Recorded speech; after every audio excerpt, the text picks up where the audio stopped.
ஹல்லேலூயா. இயேசு கிறிஸ்துவின் ரத்தம் ஜெயம். ஆமென். ஹல்லேலூயா. பரிசுத்த நாமம் மகிமைப்படட்டும். கர்த்தருடைய வார்த்தைக்கு நாம் ஆயத்தமுள்ளவர்களாக கேட்போம். கர்த்தர் தாமே நம் ஒவ்வொருவரிலும் மகிமைப்படுவாராக.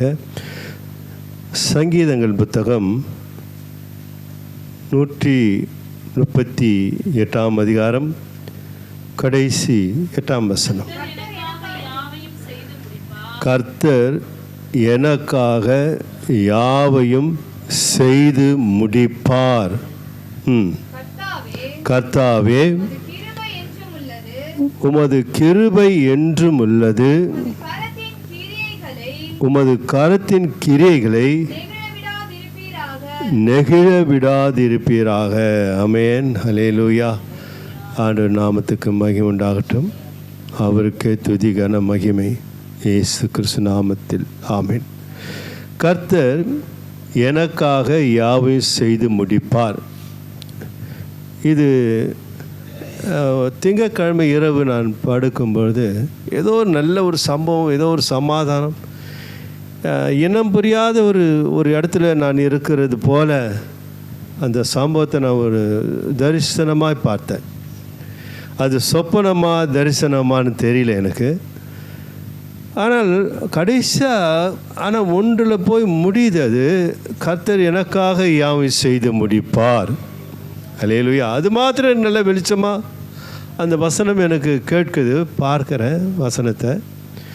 ஆனால் அது முதல்ல சம்பவம்லாம் நடந்த சம்பவம்லாம் எனக்கு ஒரு பெரிய ஒரு சமாதானத்தையும் ஏதோ ஒரு அது காண முடியாத ஒரு மகிழ்ச்சியில் நான் வாழ்ந்து கொண்டிருப்பது போலவும் அந்த வார்த்தை எனக்கு அந்த சம்பவம்லாம் மறந்துட்டேன். ஆனால் வசனத்தை மாத்திரம் மறக்கலை.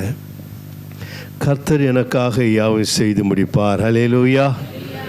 அன்பான கர்த்தருடைய பிள்ளைகளே, இங்கே கர்த்தாவே உமது கிருபை என்றும் உள்ளது. உமது கரத்தின் கிரைகளை நெகிழவிடாதிருப்பீராக. அப்படி என்றால் நம்மை குறித்து தான் தேவன் இதில் எழுதியிருக்கிறார். நாம் கைவிடப்பட மாட்டோம் என்பது சத்தியம்தான். அந்த கிருபை நம்மை வாழ்க்கை முழுதும் நம்மை நடத்தும். கர்த்தர் எனக்காக யாவையும் செய்து முடிப்பார். ஹல்லேலூயா. இந்த வசனத்தை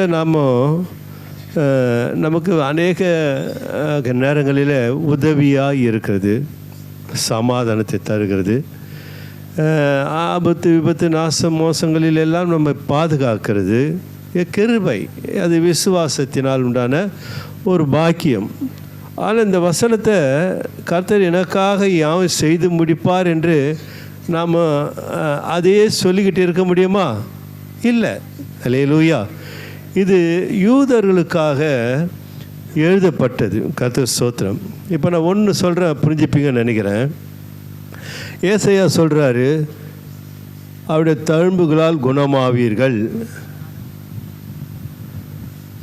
ஆனால் அப்போஸ்தலர் பேதுரு சொல்கிறாரு, அவருடைய தழும்புகளால் குணமானீர்கள்.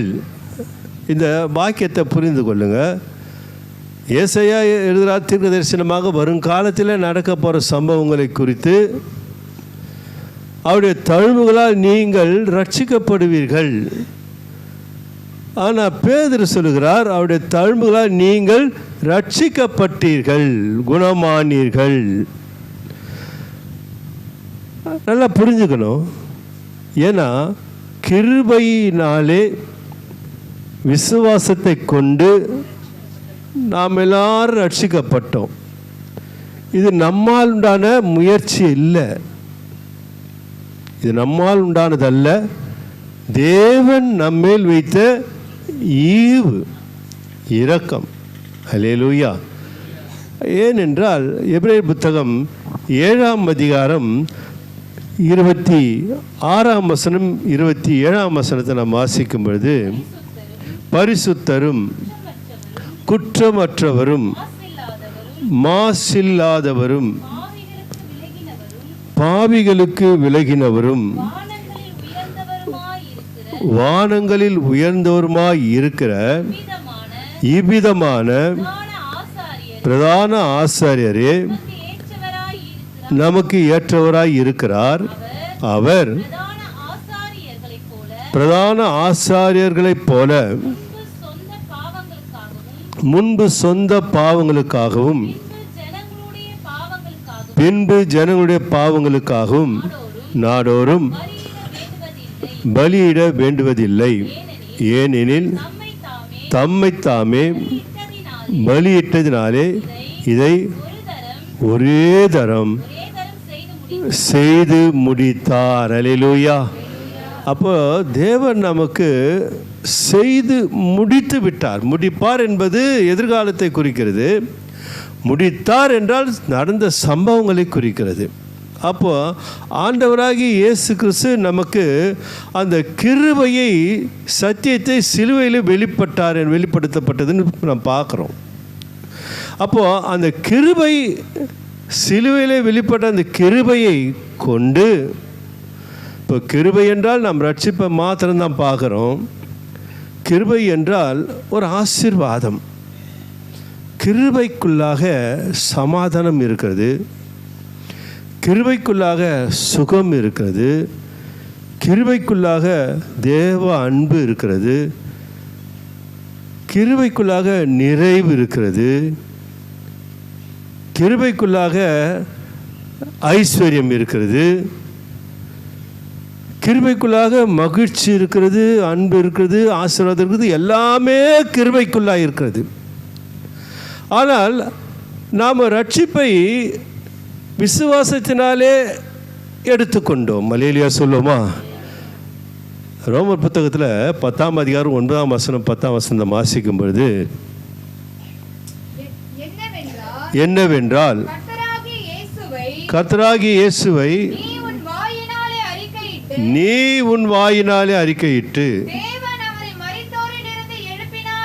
தேவன் அவரை மரித்தோரிலிருந்து எழுப்பினார் என்று உன் இருதயத்திலே விசுவாசித்தால் ரட்சிக்கப்படுவாய். நீதி உண்டாக இருதயத்திலே விசுவாசிக்கப்படும், ரட்சிப்புண்டாக வாயினாலே அறிக்கை பண்ணப்படும். அல்லேலூயா. அப்போது நாமெல்லாம் அந்த வாழ்க்கைக்கு வந்துட்டோம். இயேசு கிறிஸ்துவின் வாழ்க்கைக்கு வந்துட்டோம். அந்த வாழ்க்கை நமக்கு ரட்சிப்பை மாத்திரம் கொடுக்கல. கடந்த வாரத்துக்கு முதல் வாரம் சொல்லியிருப்பேன், விடுதலை பெற்றுக்கொண்டோம். பாவத்திலிருந்து தேவன் நமக்கு விடுதலை கொடுத்து விட்டார். ஆனால் நாம் விடுதலை பெறாமல் பூமியில் வாழ்ந்து கொண்டு இருக்கிறோம் என்ற பிரசங்கத்தை கடந்த வாரத்துக்கு முதல் வார்த்தை நீங்கள் கேட்டிருப்பீங்க. இப்போ அதையே நாம் இப்படி யோசித்து பார்ப்போம் என்றால், கிருபையினாலே நாம் ரட்சிக்கப்பட்டோம். அந்த ரட்சிப்பை பெற்றுக்கொண்டோமே தவிர கிருபையில் மற்ற ஆசீர்வாதங்களை நான் சொன்ன சமாதானம், சுகம், நிறைவு, சந்தோஷம் எல்லாமே அந்த கிருபைக்குள்ளாக இருக்கிறது. அப்போ அதையும் நாம் அடைவதற்கு நமக்கு என்ன தான் தேவை? விசுவாசம் தேவை. அல்லேலூயா. ஆகையில தான் ஆண்டவர் சொல்கிறாரு, ரோமர் புத்தகம் 8ஆம் அதிகாரம் 32ஆம் வசனத்தை வாசிக்கும் பொழுது, நம்முடைய சொந்த குமாரன் என்றும் பாராமல் நம்ம எல்லாருக்காகவும் நல்லா படி, நல்லா கவனிக்கணும். அவரை ஒப்பு கொடுத்தவர், அவரோடு கூட மற்ற எல்லாவற்றையும் அருளாதிருப்பது எப்படி? அல்லேலூயா சொல்லுமா? வேதம் நம்மை கேட்கிறது. கர்த்தர் 32 மகள் வாசித்தது போல, நம்முடைய சொந்த குமாரன் என்றும் பாராமல் நம்ம எல்லாருக்காகவும், அல்லேலூயா சொல்லுவோமா? ஏதோ ஒரு தேசத்திற்கு, ஏதோ ஒரு இனத்திற்காக அல்ல, நம்ம எல்லாருக்கும், பூமி அனைத்தும் அல்ல, சகல ஜாதிகளையும் சகல கோத்திரங்களையும் சகல மனிதர்களுக்கும் தம்முடைய சொந்த குமாரனை கொடுத்தாராம். அல்லேலூயா. தம்முடைய சொந்த குமாரன் என்றும் பாராமல், கர்த்தர் ஸ்தோத்திரம். அல்லேலூயா. நம்முடைய சொந்த குமாரன் பாராமல் நம்ம எல்லாருக்காகவும் அவரை ஒப்பு கொடுத்தவர், செய்து முடித்தார் சொல்லுது வேதம். ஒப்பு கொடுத்தவர். ஒப்பு கொடுக்க போறதில்லை. இப்போ நான் ரட்சிக்கப்பட்டேன் என்றால் அவர் எனக்காக என் பாவங்களுக்காக மரித்தார் என்று நான் விசுவாசித்து அறிக்கை செய்தபடினாலே ரோமர் 10:9 நம்ம 10 வாசித்தோம். அப்போ நான் ரட்சிக்கப்பட்டு கவனிக்கணும். கர்த்தர் ஸ்தோத்திரம். அல்லேலூயா. அடிக்கடி நான் சொல்கிறது, கிறிஸ்தவ வாழ்க்கை அருமையான வாழ்க்கை, துக்கத்தை சுமக்கிற வாழ்க்கையா? கிருபையில் துக்கம் இருக்குதா? கிருபையில் கவலை இருக்குதா?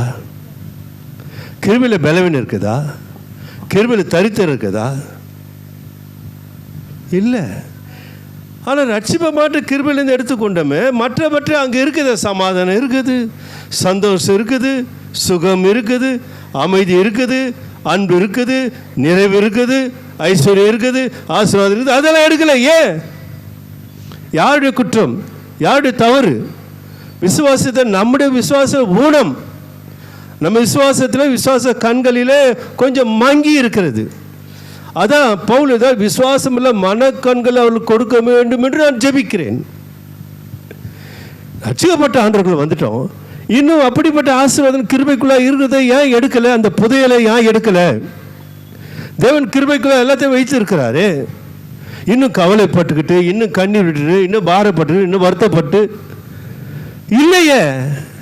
இந்த சத்தியத்தை புரிந்து கொண்டால் நிச்சயமாக அதான் சொல்கிறாரு, தம்முடைய சொந்த குமாரன் என்றும் நம்முடைய சொந்த குமாரன் என்றும் பாராமல் நம்ம எல்லாருக்காகவும் அவரை ஒப்பு கொடுத்தவர் அவரோடு கூட மற்ற எல்லாவற்றையும் நமக்கு தந்திருக்கிறார். குமாரனுடைய ரட்சிப்பை மாத்திரம் கொடுக்கல, குமாரனோடு கூட உலகத்தின் நன்மைகளை நமக்கு அருளி இருக்கிறார் பிதாவாகிய தேவன். ஆனால் ரட்சிப்பை மாத்திரம் பார்த்துட்டோம். கிறிஸ்தவர்கள் என்றால் என்ன? அல்லேலூயா. கிறிஸ்தவர்கள் என்றால் அதான் நம்ம படித்தோமே, இது உங்களால் உண்டானதல்ல, தேவனுடைய ஈவுன்னு எபேசியர் 2:8 வாசிக்கிறோம். அந்த ஈவு பரலோக தேவனுடைய இரக்கமாகப்பட்டது. கிறிஸ்துவம் என்றால் பரலோக தேவனுடைய இரக்கமாகப்பட்டது மனுக்குலத்தின் மேல் விழுந்து இந்த வசனத்தின்படியாக தம்முடைய சொந்த குமாரனை அனுப்பி மனுக்குலத்தின் யாவர் மேலும் உள்ள சந்ததிகளால் வருகிற சாபம், பாவம்,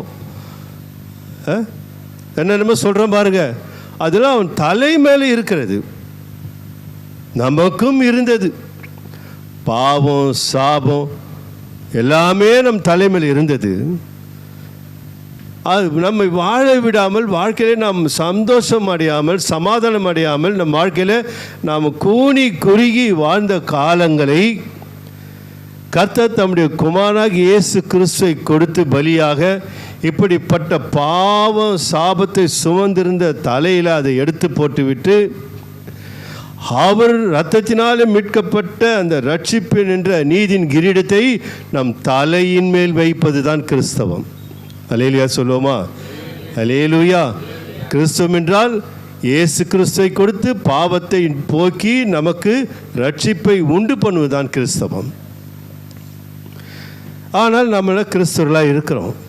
1 கொரிந்தியர் 2:9 10 நம்ம வாசிக்கும் பொழுது எழுதியிருக்கிறபடி தேவன் தம்மில் அன்பு கூறுகிறவர்களுக்கு ஆயத்தம் பண்ணினவைகளை கண் காணவும் இல்லை, காது கேட்கவும் இல்லை, அவைகள் மனுஷனுடைய இருதயத்தில் தோன்றவும் இல்லை.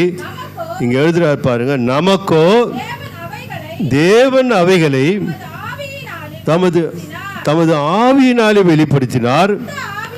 அந்த ஆவியானவர் எல்லாவற்றையும்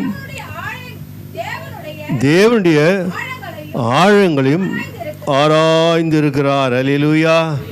அப்போது என்ன அர்த்தம்னாக்கா, அந்த ஆவியானவர், தேற்றுகிற ஆவியானவர் விசுவாசிகளுக்குள்ளே இல்லை என்றால் தேவன் நமக்கு கொடுத்த ஈவுகளை நாம் இன்னும் அனுபவிக்கவில்லை என்றால் அறிந்து கொள்ளவில்லை என்று அர்த்தம். நாம் இன்னும் முடங்கி போன வாழ்க்கையில் இருக்கிறோம் என்றால், பயந்திருக்கிற வாழ்க்கையிலே இருக்கிறோம் என்றால், தேற்றரவாளன் துணையாளர் இல்லாத ஒரு சூழ்நிலையில் வாழ்ந்து கொண்டிருக்கிறோம் என்று வேதம் சொல்லுகிறது. ரட்சிப்பை மாற்றம் இயேசு கிறிஸ்துவை அனுப்பலை. இயேசு கிறிஸ்து வந்த பிற்பாடு புறப்பட்டு போகும்போது தேற்றரவாளனை அனுப்புவேன் என்று புறப்பட்டார். அந்த தேற்றரவாளனை ஏற்றுக்கொண்ட ஒரு வாழ்க்கையில் எப்பொழுதும் சுகம், சமாதானம், ஐஸ்வர்யம், ஆசீர்வாதம், அமைதி, அன்பு, கனிகள் நிறைந்த ஒரு வாழ்க்கை. ஏன் தேற்றுகிறார் அவர், தேற்றுகிற ஆவியானவர் அவர். அப்போது துக்கத்தோடு இருப்பார் என்றால் அதிலிருந்து தேற்றத்தான் ஆவியானவர் கொடுத்திருக்கிறார். அப்போ நம்ம இன்னும் துக்கமாக இருக்கிறோம் என்றால் ஆவியானவரை நாம் துக்கப்படுத்துகிறோம். ஹல்லேலூயா சொல்லுவோமா? வாழ்க்கையில் யாருக்கு துக்கம் இல்லை, யாருக்கு பாடுகள் இல்லை, யாருக்கு சோதனை இல்லை? அவர் தேற்றரவாளன். அந்த தேற்றரவாளன் வந்து நம்ம தேற்றும் பொழுது அதிலிருந்து நம்ம விடுபடுவதற்காகத்தான் தேற்றரவாளன் நமக்கு இருக்கிறார். நாம் இன்னும் அதிலிருந்து விடுபடவில்லை என்றால் கர்த்தர் ஸ்தோத்திரம், அல்லேலூயா, தேவனை துக்கப்படுத்துகிறோம். கிறிஸ்துவை துக்கப்படுத்தினாலும் மன்னிப்பு உண்டாம். பரிசுத்தாவின் துக்கப்படுத்தினால் என்ன உண்டு? இல்லை, என்ன இல்லை, இங்கே மாத்திரம் இல்லை, மறுமையில் இடம் இல்லைன்னு ஆண்டவர் சொல்லுகிறார். அப்போது பரலோகம் போவதற்கு நம்ம உலகத்தில் எப்பொழுது எப்படி இருக்கணுமா? எப்படி இருக்கணும்? அல்லேலூயா. பரலோகம் போகிறதுக்கு எப்படி இருக்கணும்? எப்போமோ அதெல்லாம் முக்கியம் இல்லை, அது இல்லை, அது கூட முக்கியம் இல்லை, அது கூட முக்கியம் இல்லை. கரெக்ட். கர்த்தருக்குள்ள எப்பொழுது எப்படி இருக்கணும்? அவங்க தான் சந்தோஷமாக இருப்பாங்க. பயபக்தி இருக்கட்டும், விசுவாசம் இருக்கட்டும், எல்லாம் இருக்கட்டும். நீ இருந்து கர்த்தருக்குள்ள வந்து அப்படியே இப்படி இருந்தா எப்படியாது? எல்லா காலத்துக்கும் மூஞ்சி அப்படியே சுரிக்கணும், கவலைப்பட்டுக்கணும், வேதனைப்பட்டுக்கணும். யாருக்கு வேதனை இல்லை? யாருக்கு தான் இல்லை? கவலைப்பட்டுக்கிட்டே இருந்தால் அப்புறம் எப்படி தான் கவலை என்னால் அது தீர்க்க முடியுமா? ஒரு முழத்தை கூட்ட முடியுமா, குறைக்க முடியுமா? ஆண்டவர் கேட்குறாரு. அப்போ கர்த்தருக்குள்ளே இல்லாத ஒரு வாழ்க்கை தானே. ஆனால் சார் கர்த்தருக்குள்ளே எப்பொழுதும் என்ன பண்ணுங்க? நாங்கள் கவலையாக தான் இருப்போம். அல்லேலூயா சொல்லுவோமா? அப்புறம் எப்படி பரலோகம் கிடைக்கும்? நீ பக்தியாயிரு, நீ விசுவாசமாயிரு, நீ எப்படின்னா இரு, நீ கர்த்தருக்குள்ளே இருக்கிறியா? அல்லேலூயா சொல்லுமா? அப்போ கர்த்தருக்குள்ளே இருந்தால் எப்படி இருப்ப நீ? இதுதான் சத்தியம். மற்றவற்றை அருளாது இருப்பது எப்படி? மற்றவற்றை எல்லாத்தையும் கொடுத்துட்டாராம். ஆனால் ரட்சிப்பை மாத்திரம் கிருபையில் எடுத்துக்கொண்டோம். கிருபைக்குள்ளே இருக்கிற சந்தோஷம், சமாதானம், சுகம், ஐஸ்வர்யம், அன்பு, இதை எடுக்க முடியல. ஏன்? மனக்கண்கள் எப்படி இருக்குதான்? அப்போது இந்த வசனத்தை நம்ம கவனிச்சோம்னா, மேல் வசனம் 9ஆம் வசனத்தை 2 எழுதி இருக்கிறபடி தேவன் நம்மில் அன்பு கூறுவதற்கு ஆயத்தம் பண்ணினவைகளை கண் காணவும் இல்லை, காது கேட்கவும் இல்லை. அவைகள் மனுஷனுடைய இருதயத்தில் அதை என்ன பண்ணுறது? அது நினைக்கிறதே கிடையாது. எதை நினைக்கிறோம்? இருதயம் பாரமாக்கிறோம். நம்ம இந்த இருதயம் ரொம்ப அழகான இருதயம், வாழ்க்கை அழகான வாழ்க்கை. நம்ம என்ன பண்ணுறோம்? கவலை நம்ம அதான் அடிக்கடி நான் சொல்லுவேன், நமக்கு எல்லாமே உண்டு. ஆனால் அதை தூக்கி போட்டுட்டு கதை நோக்கி பார்க்கணும். அல்லேலூயா சொல்லுவோமா? அல்லேலூயா. இப்போ பார்க்குறோம், இப்போ ரட்சிப்பை நம்ம பெற்றுக்கொண்டோம். ஆனால் இயேசு கிறிஸ்துவை அறியாதவர்கள் இருக்கிறாங்களே, அவங்க என்னத்தை பெற்றுக்கொள்ளலை? பாவ மன்னிப்பை பெற்றுக்கொள்ளவில்லை. அல்லேலூயா. நம்ம பாவ மன்னிப்பை பெற்றுக்கொண்டோம், அவர்கள் இன்னும் பாவ மன்னிப்பை பெற்றுக்கொள்ளவில்லை. ஏனென்றால் இயேசு கிறிஸ்து என்ற இரட்சகர் பாவ மன்னிப்புக்காக, உலகத்தின் பாவத்தை சுமந்து தீர்ப்பதற்காக அவர் வந்தார். அது வரைக்கும் நம்ம கரெக்டாகிறோம். அப்போ நமக்கும் அவர்களுக்கும் வித்தியாசமே இல்லை. அவர்கள் ரட்சிக்கப்படாதபடி அவருடைய இப்பிரபஞ்சத்தின் தேவனானோட மனக்கண்கள் என்ன ஆகிட்டான்? கூடாகிட்டான். ஆனால் நம்ம சபைக்குள்ளாக இருக்கிறோம், நமக்கு மனக்கண்கள் இன்னும் பிரகாசம் ஆகல. அதுதான் வித்தியாசம். அதான் பவுல் எழுதுகிறாரு. அல்லேலூயா சொல்லுவோமா? அப்போ இது மட்டும் கவலைப்பட முடியுமா? கிருபைக்குள்ளாக வாழ்கிறோம், கவலைப்படுவதனால என்ன? யோசிக்கணும். கவலை நமக்கு பலவீனத்தை கொடுத்துரும். அல்லேலூயா சொல்லுமா? பல நோய்களை கொண்டு வந்துடும். பல நோய்களுக்கு மூல ஆதாரமே கவலை தான். நீ கவலைப்பட்டேன்னு வச்சுக்க, அது ஒவ்வொரு நோயாக கொண்டு வந்து விட்டுரும். சொல்லுவாங்க, சுகர் இருந்துட்டாக்கா எல்லா நோயும் கொண்டு வந்துடுமா? பொல்லாத்தான். அதனால தான் அந்த காலத்தில் சொல்லுவாங்க, அந்த காலத்தில் சுகரேன்றதே கிடையாது, பணக்காரர்கள் தான் வருவாங்கன்னு அந்த காலத்தில் சொல்லுவாங்க. இப்போ 100க்கு 90% என்ன இருக்குது? சுகர் இருக்குது. சுகர் இருந்துட்டா பொல்லாத்தது இல்லையா? அது என்ன பண்ணுவோம்? எல்லாத்துக்கும் அழைப்பு விடுக்கும் அந்த நோய். அதே போலத்தான் அன்பான தேவனுடைய பிள்ளை, கவலையும் எல்லா நோயையும் வர வைத்து விடும். கவலைப்படவே கூடாது. அல்லேலூயா, அல்லேலூயா. அப்போது கிருபையிலே ரட்சிப்பு எடுத்துக்கொண்டோம், கிருபையிலே நம்ம சந்தோஷத்தை எடுக்கணும். கிருபையிலே ரட்சிப்பை எடுத்துக்கொண்டோம், கிருபையிலே ஆசீர்வாதத்தை, சமாதானத்தை, அன்பை, நம்முடைய விசுவாசத்தை, நம்பிக்கை எல்லாமே நமக்குரியதாக இருக்கிறது. அல்லேலூயா. அதனால் மற்றவற்றை அருளாதிருப்பது எப்படி? அப்புறம் என்ன அர்த்தம்? என்ன சொல்கிறது வேதம்? தம்முடைய சொந்த குமாரன் என்று பாராமல் நம்ம எல்லாருக்காகவும் அவரை ஒப்பு கொடுத்துட்டாரு. அவரை கூட ஆசீர்வாதத்தை கொடுக்காமல் இருப்பாரா? கொடுத்திருக்கிறார். மற்றவற்றினா அது ஆசீர்வாதம் தான். மற்றவற்றினா தேவனுடைய சமாதானம், சுகம், சமாதானம், ஆசீர்வாதம், ஐஸ்வர்யம், நிறைவு, மகிழ்ச்சி, இன்னும் என்னென்ன கனிகள் இருக்குது, இதெல்லாம் தான் சேர்த்து கொடுத்துருக்கிறார். அதை நம்ம பயன்படுத்துகிறோமா? அல்லேலூயா. நம்ம ரட்சிப்பு பரிபூர்ணம் அடைய வேண்டும் என்றால் ஆவிக்குரிய கனிகள் ஒரு கிறிஸ்துவ வாழ்க்கையில் மிக மிகவும் அவசியம். அதையும் தேவன் நமக்கு என்ன பண்ணுகிறார்? கொடுத்திருக்கிறார். அல்லேலூயா. பாருங்கள், தேவன் இப்போ மனம் திரும்பாதவர்களுக்காக அவர் ரட்சிப்பை வைத்திருக்கிறார். அவர்கள் இயேசுயான் ஏற்றுக்கொள்ளவில்லை. அவர்கள் மனக்கண்கள் என்ன ஆக்கப்பட்டது? குருடாக்கப்பட்டிருக்கிறது. தேவன் அவர்களுக்கும் ரட்சிப்பை என்ன பண்ணுகிறாரு? பாவ மன்னிப்பு ஆயத்தப்படுத்தி இருக்கிறார். ரட்சிப்பை அவர் என்ன பண்ணுகிறார்? அவர்களுக்கு உண்டாக்கி வைத்திருக்கிறார். நமக்கு உண்டாக்கி வைத்தார். நாம் விசுவாசித்தோம், அறிக்கை செய்தோம், இயேசு கிறிஸ்துவின் மகனாக மகளாக மாறி இருக்கிறோம், சபைக்குள்ளே வந்துட்டோம். ஆனால் வெளியே இருக்கிற ஜனங்கள், அவர்களுக்கும் தேவன் மரித்தார். உலகத்தின் பாவத்திற்காக, உலகத்தின் பாவத்தை சுமந்து தீர்ப்பதற்காக அடிக்கப்பட்ட ஆட்டுக்குட்டியாக தேவன் உலக பாவத்திற்காக தான் மரித்தார். ஆனால் உலகத்திலே வாழ்கிறவர்கள் அவர்களை ஏற்றுக்கொள்ளவில்லை. ஏற்றுக்கொள்ளாத பட்சத்தில் அந்த பாவ மன்னிப்பு என்ற ரட்சிப்பு அவர்களிடத்தில் போய் சேரலை. ஆனாலும் தேவன் எப்படி இருக்கிறார்? அன்பாகவே இருக்கிறார். அல்லேலூயா. தேவன் மிகவும் அன்புக்குரியவர், அன்பானவர். நாம தான் அவர் அன்பை சரியாக புரிந்து கொள்ளலை. கர்த்தர் ஸ்தோத்திரம். அல்லேலூயா. மகிழ்ச்சியாக இருந்தால் உண்மையாமே நான் சொல்லுவேன், என் வாழ்க்கையில் எல்லாமே வருது. கர்த்தர் ஸ்தோத்திரம். அதை நான் எடுத்துக்கிறதே கிடையாது, பொருட்படுத்தவும் மாட்டேன். ஐ டோன்ட் கெட், வராது இல்லையா? எல்லாம் தான் வருது, நான் எடுத்துக்க மாட்டேனே. ஏன்? மற்றவற்றையும் எல்லாத்தையும் கொடுத்துக்கிறாரு, நான் ரட்சிப்பு மட்டும் எடுத்துக்கினா போதுமா? அதையும் நான் எடுத்துக்கிறேன். விசுவாசம் தான் முக்கியம். இப்போ 12 வருட ஸ்திரீ இருக்கிறா. 12 வருட ஸ்திரீ வரும்பொழுது என்ன பண்ணுறா? அல்லேலூயா. என்ன பண்ணுறா? இல்லை, வஸ்திரத்தை தொடுறா. வஸ்திரத்தை தொடுறானாக்கா தேவன் அந்த வஸ்திரத்தில் என்னத்தை ஆயத்தப்படுத்திட்டாரு? ஆயத்தப்படுத்திட்டாரு. விசுவாசத்தினால தான் அதை எடுத்துக்கொண்டாள். அதே தான் நாமளும் நமக்கும் ஆயத்தப்படுத்தி இருக்கிறார். இயேசு கிறிஸ்து என்ற நாமத்தில் எல்லாவற்றையும் ஆயத்தப்படுத்தியிருக்கிறார். அவள் விசுவாசம் கிரியை செய்து அவருடைய வல்லமை எடுத்துக்கொள்கிற ஒரு அதிகாரம் ஆண்டு சொல்கிறார். உன் விசுவாசம் பெரிது மகளே என்றார். இல்லையா? சொல்லுவோமா?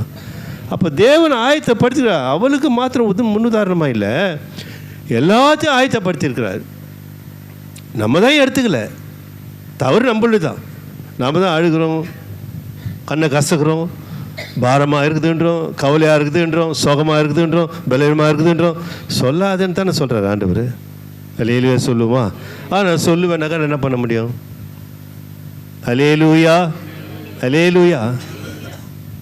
அதுமாரி அவளுக்கு ஆயத்தப்படுத்தினவர் ஆண்டவர் சொல்கிறாரு, எல்லாவற்றையும் நான் செய்து முடிச்சிட்டேன். அல்லேலூயா. அப்போது அவர் செய்து முடித்துட்டார், நாம் தான் செய்யணும். அல்லேலூயா. சொல்லுவோமா? புரியுதா? கர்த்தருக்காக யாரும் செய்து முடிப்பார் தாவீது சொல்கிறாருனாக்கா யூதர் ஜனத்துக்காக சொல்லப்படுது, செய்து முடிப்பார், செய்யலை இன்னும். ஆனால் நாமும் அவருடைய தழும்புகளால் குணமானீர்கள் என்று சொல்கிறாரு, செய்து முடித்துட்டார். இப்போ செய்ய வேண்டியது யாருனாக்கா நாம் தான் செய்யணும். அல்லேலூயா. சொல்லுவோமா? நாம் தான் வாழணும். நாம் தான் கேட்கணும்னு இல்லை, அது சொல்லிக் கொடுக்க மாட்டேன் சபையில். அது பிரசங்கமே கிடையாது. கேட்குற பிரசங்கம் இருக்கக்கூடாது நம்ம திருச்சபையில். அல்லேலூயா. பண்டஸ்ரீ கேட்டாளா? கேட்கலையே. விசுவாசம். அல்லேலூயா. அவ கேட்கல. ஏன்? விசுவாசம் அப்படி எப்படின்னா வாங்கிக்கணும். அவருடைய கிரியைகள் நமக்குள்ள விசுவாசம் மாத்திரம் இருந்தால் போதாது, நம்முடைய வாழ்க்கைகள் கிரியைகள் தானாக கொண்டு வந்துடும். தேவனுடைய ராஜ்யத்தினுடைய நீதியும் தேடுங்கள். அப்புறம் அப்பொழுது அல்லேலூயா சொல்லுமா? அப்பொழுது அல்லேலூயா சொல்லுமா? இவைகளெல்லாம் உங்களுக்கு ஜெபியுங்கள், உங்களுக்கு கொடுக்கப்படும் சொல்லி தான் பரவாயில்ல. கேளுங்கள், அப்படி கொடுக்கப்படணும்னா சத்தியத்தை கேளுங்கள்னு ரட்சிக்கப்பட்ட மக்களுக்கு. வருத்தப்பட்டு பாரசவர்கள் நீங்கள் எல்லோரும் என்னிடத்தில் வாருங்கள், நான் உங்களுக்கு எல்லாம் பார்த்தா விளைக்கிறவங்களுக்கு. நீ சும்மா கேட்டுட்டு இருக்கிறதுல பிரயோஜனமே இல்லை. சத்தியத்தை கலந்து சேவிய விளக்கனுடைய ஜபங்கள் என்ன ஆயிடுச்சு? இது சபை புரிஞ்சுன்னு ரட்சிப்பை மாத்திரம் பெற்றுக்கொள்வதில் எந்த பிரயோஜனமும் இல்லை. அப்போ கிருபையிலேருந்து ரட்சிப்பு கொண்டோன்னா கிருபைக்குள்ளே கவலை கிடையாது, துக்கம் கிடையாது, சோகம் கிடையாது, துன்பம் கிடையாது, வருத்தம் கிடையாது, ஒன்றுமே கிடையாது. எல்லாமே நல்லதாக இருக்குது கிருபைக்குள்ளே.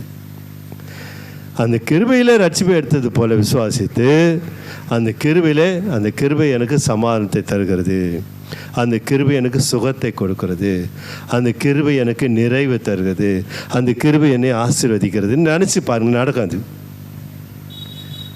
வேண்டுவதற்கும் நினைப்பதற்கும் மிகவும் அதிகமாய் எனக்குள்ளாய் கிரியை செய்கிற கிருபையின்படியே அவர் என்னை ஆசீர்வதிக்கிறார். அல்லேலூயா. இப்போ ஒன்றும் இல்லை. இப்போ இளைய மகன் இருக்கிறான். இளைய மகன் போயிட்டான். அங்கே போய் பன்னிக்கு போடுற அந்த தவிடை சாப்பிட்டு அது கூட கிடைக்கல அப்படின்ட்டு பார்க்குறோம். கடைசியில் அங்கே என்ன நினைக்கிறான்? என் தகப்பன் வீட்டில் எவ்வளோ வேலைக்காரங்க எவ்வளோ சாப்பிட்றாங்க, மீதம் மிஞ்சி கிடக்குது, அவ்வளோ சாப்பாடுங்க எனக்கு தவிடு கூட பன்னிக்கு போகிற தவிடு கூட எனக்கு கிடைக்கலையேன்னு அழுகுறான். அழுதுட்டு வரான். வரும்போது அவங்க தகப்பன் ரொம்ப சந்தோஷமாயிறாரு. அல்லேலூயா சொல்லுமா? அல்லேலூயா. பாருங்கள், அதெல்லாம் கவனிச்சு பாருங்கள். சந்தோஷமாயிறாரு. சந்தோஷமாயிட்டு வேலைக்காரன் சொல்கிறாரு, ஹாய், என் பையனுக்கு புதிய வஸ்திரத்தை வச்சுக்கிறேன், புதிய மோதிரத்தை வச்சுருக்கிறேன், புதிய பாதரட்சை வச்சுருக்கிறேன், போய் என்ன பண்ணு? வேலைக்காரன் சொல்கிறாரு, எடுத்துன்னு வாதல்லான்றார். அப்போது மகன் வருவான்ட்டு தகப்பன் என்ன பண்ணுறாரு? எல்லாத்தையும் ஆயத்தப்படுத்தி இருக்கிறார். என் பிள்ளை வந்துட்டானே, அதனால ட்ரெஸ் வாங்கணும், செருப்பு வாங்கணும், மோதிரம் வாங்கணும்னு இல்லை, அவருக்கு தெரியும். இப்போது வேலைக்கு இன்டர்வியூக்கு போகிறேன்னு வச்சுங்க. இப்படி சொன்னால் புரியணும். நீ இன்டர்வியூ போனால் அங்கே நிர்ணயிச்சிடுறாங்க, ஒரு தோராயமாக 20,000 சம்பளம்ன்றாங்க. 20,000 சம்பளம் உங்களுக்கு முன்குறிக்கப்பட்டது. அல்லேலூயா சொல்லுமா? ஆயத்தப்படுத்தியாச்சு. இப்போ வேலைக்கு போகாமல் முடியுமா? அப்போது உனக்கு கொடுக்கப்பட்ட சம்பளத்தை அது முன்குறிச்சாச்சு, ஆயத்தப்படுத்தியாச்சு. நீ வேலை செய்தால்தான் அந்த சம்பளம் உனக்கு கொடுக்கப்படும். அதே போல தான் கிறிஸ்தவ வாழ்க்கையும். நம்ம எவ்வளவுக்கு எவ்வளவாக அந்த கிருபைக்குள்ளாய் வாழ்கிறோமோ அது ஒரு வேலை மாதிரி வச்சுக்கங்களேன். தேவன் நமக்கு வைத்திருக்கிற ஆசீர்வாதத்தை வைத்து விட்டார். ஈஸியானது, அற்புதமானது, ஆசீர்வாதமானது. கிறிஸ்தவ வாழ்க்கை இனிமையானது. அல்லேலூயா சொல்லுமா? அல்லேலூயா. ரட்சிப்பாக தான் கடந்த நாளில் சொன்னால் அந்த ரட்சிப்பை நம்ம பூர்ணப்படுத்த நம்ம விரும்பும் பொழுது, ரட்சிப்பு நிறைவேறி வாழும் பொழுது கிருபைக்குள்ளாக இருக்கிற ஆசீர்வாதம் நம்ம வந்து சேரும். இதுதான் கிறிஸ்தவம். அல்லேலூயா. அன்பான தேவனுடைய பிள்ளைகளே, நாம் வாழ்வோம், கர்த்தருக்காய் வாழ்வோம், கர்த்தர் நமக்கு வைத்த பங்கை பெற்றுக்கொள்வோம், பொறுமையோடு இருப்போம், அருமையாய் வாழ்வோம். கர்த்தர் ஸ்தோத்திரம். அல்லேலூயா. எப்படி தகப்பன் தம் மகன் வருவான் என்று அவன் எல்லாத்தையும் ஆயத்தப்படுத்தி வைத்திருக்கிறானோ அதே போல தான் பரம தகப்பன் நம்மில் அன்பு வைத்திருக்கிறார். அல்லேலூயா. நமக்கு எல்லாவற்றையும் ஆயத்தப்படுத்திக்கிறார். அதிகாரத்தை ஆயத்தப்படுத்துகிறார், ரட்சிப்பை ஆயத்தப்படுத்துகிறார், பாதையை ஆயத்தப்படுத்துகிறார், எல்லாமே அதன் வழியாக நம்ம கடந்து போகும்பொழுது வாழ்க்கையில் பூர்ண சமாதானம் உண்டாகும். அல்லேலூயா. அதனால் கர்த்தர் எனக்காக யாவையும் செய்து முடித்தார். அதை நான் விசுவாசித்து எடுத்துக்கொள்ள போகிறேன். யாரும் விசுவாசம் வச்சு கவலையை விசுவாசிப்போமா? பலவீனத்தை விசுவாசிப்போமா?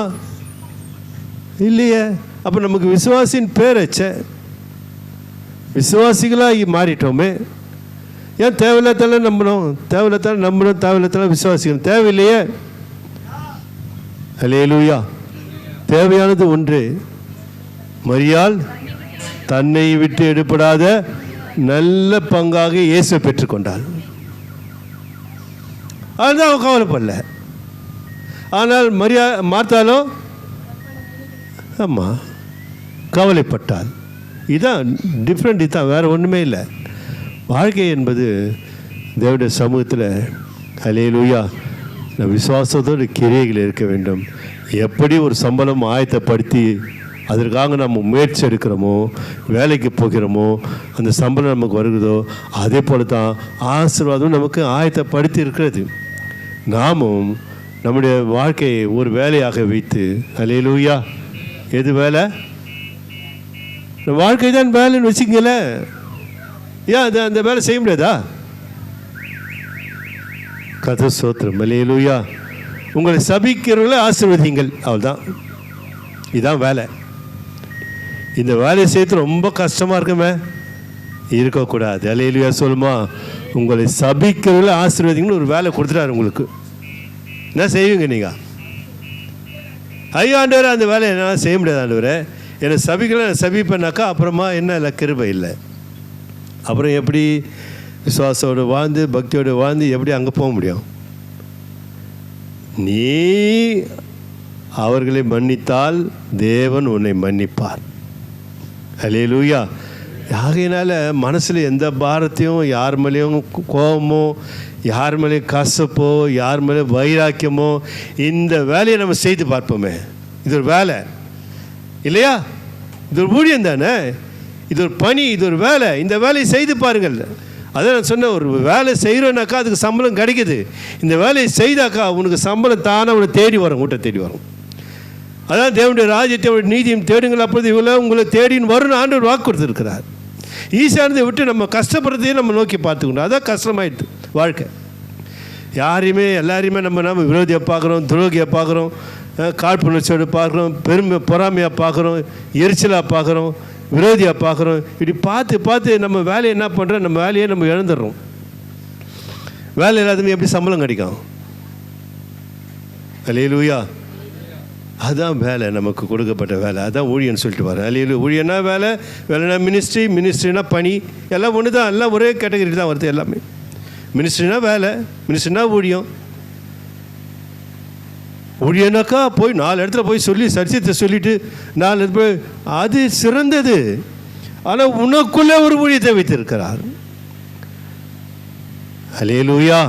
அந்த ஊழியத்தை நீ வாழ்க்கையில் வேலை செய்து பார். அந்த ஊழியத்திற்காக வேலை செய்து பார், வாழ்க்கையை பார். அப்புறம் எப்படி இருக்குது?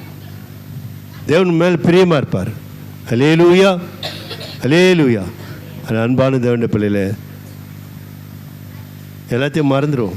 பயன் எல்லாம் முடிந்தன, எல்லாம் புதிதாயின. அல்லேலூயா. 2026 போக போகிறோம். நீங்கள் பகையோடு, விரோதத்தோடு, கசப்போடு இருக்கிறீங்க, அவனுக்கு வேலை செய்கிறீங்க. அல்லேலூயா. அதுதான் சம்பவம். சத்தியத்தை சொல்லின்னு வரேன். அவனுக்கு வேலை செய்யறதை எப்படி அவரு ஆசீர்வதிப்பார்? இதெல்லாம் புரிஞ்சுக்கணும் சபை. நீ அவனுக்கு வேலை செய்வா, கூலி அவர் கொடுப்பாரா? 2 எஜமான் ஊழி செய்ய முடியுமா? எஜமானே தான். இதை வச்சுக்கிட்டு ஏன் நம்ம கஷ்டப்படணும்னு கேட்குறேன். என்ன ஆண்டவர் என்ன அற்புதமான வாழ்க்கை கொடுத்தா, அவர் தான் நம்மளுக்காக கஷ்டப்பட்டார். நாம் கஷ்டப்படக்கூடாது என்பதற்காக, நாம் வேதனைப்படக்கூடாது என்பதற்காக, நாம் அந்த பாவ ஆக்கினியில் அடையக்கூடாது என்பதற்காக நமக்கு தேவன் இப்படி ஆசீர்வாதத்தை கொடுத்துடுறார் பூலோகத்தில் வாழும்படியாக. அல்லேலூயா. நாம் என்ன பண்ணுறோம்? அதான் அந்த அந்த செய்து கர்த்தர் ஸ்தோத்திரம்.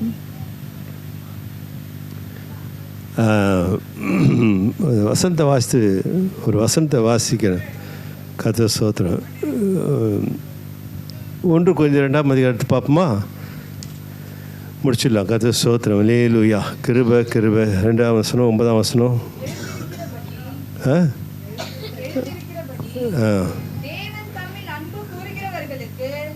இல்லை 11 வாசிக்கலாமா? மனுஷனில் உள்ள ஆவியை அன்றி மனுஷரில் எவன் மனுஷருக்குரியவைகளை அறிவான்? அப்படி போல தேவனுடைய ஆவியை அன்றி ஒருவனும் தேவனுக்குரியவைகளை அறிய மாட்டான். அல்லேலூயா. மனுஷன் ஆவி வேதம் சொல்லுது பாருங்க. மனுஷன் ஆவியை அன்றி எவன் மனுஷனுக்குரியவைகளை அறிவான்? நம் தேவைகள் என்னவென்று நமக்கு தான் தெரியும். ஆனால் வேதம் சொல்கிறது அதே போல தேவனுடைய ஆவியை அன்றி ஒருவன் தேவனுக்குரியவைகளை அறிய மாட்டான். தேவனுக்குரியவைகள் என்னது? நம்முடைய இருதயம் தான் தேவனுக்குரியவைகள். நமக்குரியவைகளே சிந்தித்து கொண்டிருக்கிறோம். ஏன்னா மனுஷ இயல்பு, அது மனுஷ சுபாவம், மனுஷ ஆவி. நம்ம வருங்காலத்தை குறித்து, நம்ம எதிர்காலத்தை குறித்து, நம்ம வாழ்க்கையை குறித்து, நம்முடைய பிள்ளைகளை குறித்து இதையே நம்ம சிந்தித்து கொண்டிருக்கிறோம். பற்றியா இதுதான் நம்மளை கவலைக்குள்ளாக நொறுக்கி போட்டு விடுகிறது. தேவனுடைய விருப்பம்னா உன் இருதயத்தை தேவனுக்கு தா. அல்லேலூயா. அதைத்தான் ஆண்டவர் ஆலயமாய் மாற்றுகிறார். நீங்களே நான் தங்கும் ஆலயமாய் இருக்கிறீர்கள். அப்போ அந்த ஆலயமாய் நம்ம தேவனுடைய பாதியில் ஒப்பு கொடுப்போம் என்றால் இங்கே என்ன இருக்காது? அல்லேலூயா. கிருபை மாத்திரம்தான் இருக்கும். ஸ்தோத்திரம். சுருக்கமாக சொல்லிடுறேன், பிரிச்சு சொல்ல எனக்கு தெரியல. கிருபை மாத்திரம்தான் இங்கே கிருபாசனம் அமைத்து கொண்டு இருக்கும். அந்த கிருபாசனத்தில் யார் இருப்பார்? இயேசு கிறிஸ்து இருப்பார். அல்லேலூயா. அதான் ஒரு ரகசியத்தை சொல்கிறேன். மகிமையின் ரகசியமாக கிறிஸ்து உங்களுக்குள் இருப்பதே அந்த ரகசியம். கிறிஸ்து என்னை வாழ வைத்து கொண்டிருக்கிறார். அல்லேலூயா. சொல்லுவோமா? நல்லா புரிஞ்சுங்க. இதெல்லாம் சுருக்கமாக சொல்லி வரேன். கிறிஸ்து என்னை வாழ வைத்து கொண்டிருக்கிறார். அவர் என் இருதயத்தில் வைத்திருப்பதினால் கிறிஸ்து என்னை வாழ வைத்து கொண்டிருக்கிறார். அந்த சமாதானத்தின் பிரபு என் உள்ளத்தில் இருக்கிறபடினால எது வந்தாலும் அது சமாளிக்கிறது என்று நான் நம்ம பாஷையில் சொல்கிறேன். அது யுத்தம் செய்கிறது. அது எனக்காக யுத்தம் செய்து அந்த சமாதான கேடுகளை, சமாதான குறைவுகளை அகற்றி அந்த விசுவாசம் எனக்குள்ளாக இருக்கிறபடினாலே எல்லாவற்றையும் கர்த்தர் செய்து முடித்து விட்டார் என்ற அந்த நம்பிக்கையிலே நான் வாழ்வதனாலே ஸ்திரத்தோடும் பலத்தோடும் கர்த்தரை நடத்தி கொண்டு வருகிறார். அல்லேலூயா. நாம் ஒப்பு கொடுத்தால்தான் அவர் நம்மை ஸ்திரப்படுத்துவார். நாம் அர்ப்பணித்தால் தான் நம்மை பலப்படுத்துவார். நாம் இன்னும் கவலையோடு துக்கத்தோடு திரிவோம் என்றால் அதை நாம் பெற்றுக்கொள்ளவே முடியாது. அல்லேலூயா. அதனால் கர்த்தர் எனக்காக யாவையும் செய்து முடித்தார். அதை நான் விசுவாசத்தினாலே, என் விசுவாசத்தினாலே அந்த செய்து முடித்த கிருபைக்குள்ளாக இருக்கிற ரட்சிப்பை மாத்திரம் நான் எடுத்துக்கல. அவர் எனக்கு வைத்த சமாதானத்தை எடுத்துக்கிட்டு இருக்கிறேன். அவர் எனக்கு வைத்த சுகத்தை எடுத்திருக்கிறேன். அவர் எனக்கு வைத்த நல்ல வாழ்க்கையை எடுத்திருக்கிறேன். அவர் எனக்கு வைத்த நிறைவை வைத்திருக்கிறேன். இப்படி நான் அதுக்குள்ளே இருக்கிறத நான் அங்கே போயிடுறேன். நான் கிருபைக்குள்ளாக போயிடுறேன். அல்லேலூயா. சொல்லுவோமா? அல்லேலூயா. உலகத்தில் இருந்தால் நீங்கள் உலகத்தார் அல்ல அப்படின்னு சொல்கிறார் இல்லையா? கர்த்தர் நல்லவர். அன்பான தேவனுடைய பிள்ளைகளே, நாம் உலக ராஜ்யத்திற்குள்ளாக இருந்து எந்த ராஜ்யத்துக்குள்ளே வந்துட்டோம்? இப்போது அன்பின் ராஜ்யத்துக்குள்ளாக வந்துட்டோம். 1 Corinthians 15, 24, 25 வாசித்து முடிப்போம். அதன் பின்பு முடிவு உண்டாகும். அப்பொழுது அவர் சகல துரைத்தனத்தையும் சகல அதிகாரத்தையும் வல்லமையும் பரிகரித்து தேவனும் பிதாவுமாய் இருக்கிறவருக்கு ராஜ்யத்தை எந்த ராஜ்யத்தை ஒப்பு கொடுப்பாராம்? இப்போ யார் தான் ஆண்டுன்னு நம்மளை? இயேசு கிறிஸ்து ராஜாதி ராஜா என்ன பண்ணிருக்கார்? நம்மளை ஆண்டு கொண்டு இருக்கிறார். அந்த ஆட்சியில் இருக்கிறோம். நம் உலகத்தில் வாழ்ந்தாலும் நம்மை ஆண்டு கொண்டு இருப்பது உலக அதிபதி. அதான் உலகத்தில் இருக்கிற பிரதமர்களாக இருக்கலாம், மாறுவாங்க, அவங்களாம் மாறிக்கிட்டே இருப்பாங்க. 5 வருஷத்துக்கு ஒருத்தர், இன்னொரு 5 வருஷத்துக்கு ஒருவர். ஆனால் நித்திய காலமாய் நம்மை ஆண்டு கொண்டு இருக்கிற ஒரே ராஜாதி ராஜா இயேசு கிறிஸ்து தான் பூமி அனைத்திற்கும் ராஜா. ஹல்லேலூயா. அதுதான் வசனத்தை சொல்லுறது. கர்த்தருடைய நாமம் மகிமைப்படும்ல. அதன் பின்பு முடிவு உண்டாகும். அப்போது அவர் சகல துரைத்தனத்தையும் சகல அதிகாரத்தையும் வல்லமையும் பரிகரித்து தேவனும் பிதாவுமாய் இருக்கிறவருக்கு ராஜ்யத்தை ஒப்பு கொடுப்பார். அவருக்கு போய் அந்த ராஜ்ய பிதாவாகி தேவனுக்கு முன்பாக அதை என்ன பண்ணுவார்? ஒப்பு கொடுப்பார். அதுக்கடுத்த வசனத்தை பாருங்க. எல்லா சத்துருக்களையும் தமது பாதத்திற்கு கீழாக்கி போடும், தமது பாதத்திற்கு கீழாக்கி போடும் வரைக்கும் அவர் அரசாட்சி செய்ய வேண்டியது. அல்லேலூயா சொல்லுவோமா? இப்போ யாருடைய ராஜ்யத்தில் இருக்கிறோம்? இயேசு கிறிஸ்து என்ற ராஜ்யத்தில் இருக்கிறோம். இப்போ நான் சொல்லி முடிக்கிறேன், கொஞ்சம் புரிஞ்சுங்க.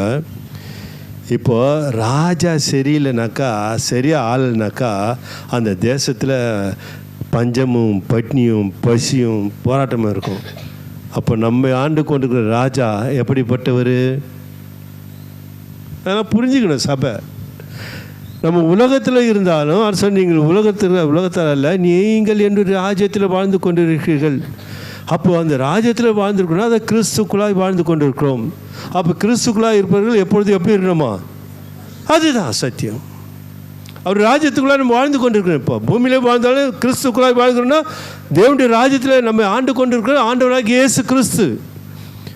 அப்போது அவருடைய ராஜ்யத்துக்குப்பட்ட அந்த சட்டத்திற்கு கீழ்ப்படியாமல் நீ சந்தோஷமாக இருந்தாக்கா, இல்லை நான் கவலைப்படுவேனாக்கா, அந்த சட்டத்துக்கு நம்ம கீழ்ப்படியலை. கவலைப்படுறவங்களாம் நாம் புரிஞ்சுக்கணும்.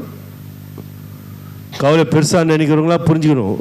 அவருடைய ராஜ்யத்தில், தேவனுடைய ராஜ்யத்தில் நம்ம வாழ்ந்து கொண்டு இருக்கிறோம். உலகத்தில் வாழ்ந்தாலும் வேதத்தின் சொல்லப்பட்ட பிரகாரமாய் கிறிஸ்துவின் ராஜ்யத்தில் நம்ம வாழ்ந்து கொண்டிருக்கிறோம். அந்த ராஜா தான் நம்ம ஆண்டு கொண்டிருக்கிறார். அப்போ அந்த ராஜ்யத்தில் நமக்கு பிரியமானவர்கள் தான் இருக்கும். இல்லையா சொல்லுவோமா? அப்போ கவலையோடு இருக்கிற அந்த ராஜா சரியில்லை. புரிஞ்சுக்கிட்டீங்களா? அப்போ ஆடுற ராஜா சரியில்லை தான் தேசத்தில் பஞ்சம் பசி பட்னி கவலை வேதனை போராட்டம் எல்லாம் இருக்கும். அப்போ நீங்கள் கிறிஸ்து ராஜ்யத்துக்குள்ளே இருக்கிறீங்களா இல்லையா? இதான் கேள்வி. இப்போ அப்போ கிறிஸ்து ராஜ்யத்துக்குள்ளே இருக்கிறீங்களா? உங்களுக்கு பொறுப்பு யார்? உங்களை பாதுகாக்கிற கடமை யாருக்கு இருக்கிறது? அந்த ராஜாவுக்கு இருக்கிறது. நீங்கள் ஒரு ராஜ்யத்தில் வாழ்ந்தால்தான் உங்களை பாதுகாக்க அவர் போதுமானவராக இருப்பார். ஹல்லேலூயா. அதுதான் சொல்கிறாரு அந்த வசனத்தில் 25 வசனம். எல்லா சத்துருக்களையும் தமது பாதத்துக்கு கீழாக்கி போடும் வரைக்கும் அவர் ஆளுகை செய்ய வேண்டியது இருக்கிறது. நம்மை ஆண்டு கொள்ள வேண்டியது இருக்கிறது. நமக்கு ராஜாதி ராஜா ஒருத்தர் இருக்கிறாரு. ஹல்லேலூயா. கர்த்தர் கைவிட மாட்டார். அந்த ராஜா நம்ம கைவிடவே மாட்டார். அந்த ராஜா நம்ம கவலோடு இருக்க விட மாட்டார். அந்த ராஜா நம்ம பசியோடு இருக்க விட மாட்டார். அந்த ராஜா சுகவீனமாக வேதனைப்பட்டு இருக்க விடவே மாட்டார். செழிப்பையும் சமாதானத்தையும் ஆசீர்வாதத்தையும் சந்தோஷத்தையும் சுகத்தையும் அந்த ராஜா நமக்கு கொடுத்திருக்கிறார். அல்லேலூயா. ரேஷனில் அரிசிக்குதுன்னா யார் போய் வாங்கணும்? அதுதான் எல்லாம் புரிஞ்சுக்கணும். தேடி வருது, ஆந்திரா தேடி வருது, வேறு கதை. அது தமிழ்நாட்டுக்கு வரணுனாக்கா வெளியே வந்து வாங்கணும் இல்லையா? வீட்டு உள்ளே வந்து பெட்டில் வந்தே கொடுப்பாங்க. இந்தாம்மா உனக்கு அரிசி, இந்தா உனக்கு சர்க்கரை, நீ படுத்துக்கிட்டே இருக்கணுமா? எப்படி இருந்தாலும் வாங்க நல்ல சொல்லுவோமா? அதே போல் சம்பளத்தை பற்றி சொல்லியிருக்கிறேன், ரேஷனை பற்றி சொல்லி உலகப்புறம் உதாரணத்தை காட்டியிருக்கிறேன். இப்போது அல்லேலூயா நம்ம வேலை செய்யணும். மினிஸ்ட்ரி ஊழியம் சுற்றி சுவிசேஷம் சொல்கிற நல்லது. ஆனால் அல்லேலூயா ஊழியம் உனக்குள்ளே கர்த்தர் வைத்திருக்கிறார்.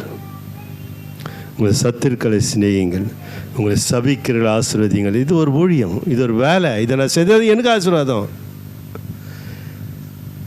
இதை சபை புரிந்து கொள்ள வேண்டும். செய்து முடித்துட்டாரு. என்ன செய்து முடித்தாரு? என்ன செய்து முடித்துட்டாரு? சட்ட திட்டத்தை வேத புத்தகத்தில் எழுதி கொடுத்துட்டாரு. என்ன எழுதி கொடுத்தாரு? உங்களை சபிக்கல ஆசீர்வதியுங்கள்.